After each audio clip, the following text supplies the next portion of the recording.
during World War II, there were very few obstacles, land obstacles or terrain, where people couldn't go. If they needed to go there, they went there. That's right. And I was wondering if you had been to the top of the volcano. My outfit did it. We went to the top of the volcano. Was it a training hike or is it observation? Well, it was a yes. You could call it that. Mm-hmm. And the major at the time, who took us there by the name of Works, got in trouble because while the outfit was gone, and we were the only combat outfit there, everybody else was engineers or something else. While it was there was some attacks, just probably light ones on Attu or some warning, and they looked around for us, and we were up in the goddamn mountains, and I guess the colonel chewed his ass out because he went up there and had the organization without permission. That man later became a colonel and was our battalion commander in Italy. Now, that wasn't easy to get to the top, was it? It was a long hike. Yeah, it's a long hike. And that's right. It was like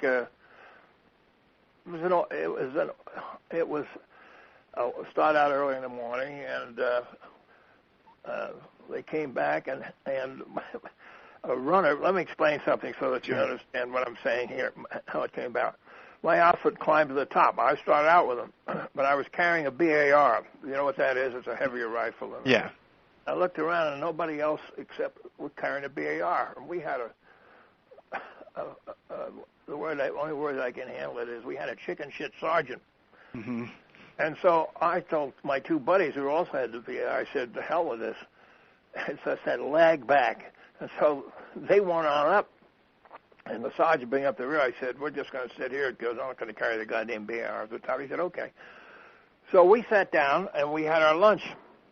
And about the middle time we're eating our lunch, a runner came up. He said, Where are they? I said, "They went up that way. They're up there." He said, "God damn." He said, "We got to get them back." And I said, "Well, go." And he went. So I said to my buddies, I said, "We better kind of slink back because we were, in a sense, AWOL."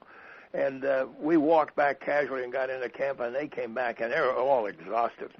And the whole thing was a screw up. But of course, that happens all the time. Well, that's what I was going to say. That maybe even this telephone call getting through to that friendly woman operator was just to remind you how things still screw up. And now, we covered a lot of the island, and we did it backwards in a way, because we went into Kiska Harbor first. Yeah. But when you went there, how did you get to the island? How did you travel there, and where did you land? And well, we first landed in Adak to get rid of our sea legs, and we had a little maneuver on the island of Adak. Mm-hmm. And so we started. Then, after being on Adak for a few days, boarded the ships, and our regiment was divided into 3 battalions,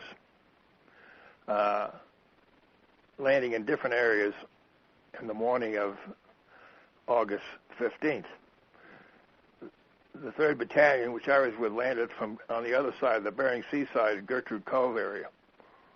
And we climbed all day to the top amidst fog and everything else. It was scary because, we assumed the Japs were there. Right.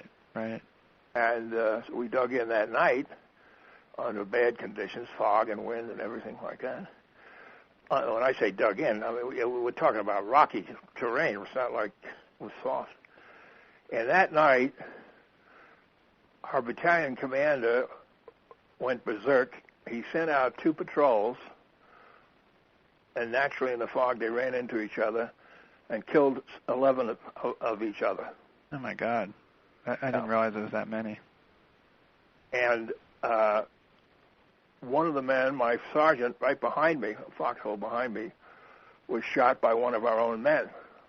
I could look up in the dark with my foxhole buddy, and we could see the guys in our particular company and squad. They were firing.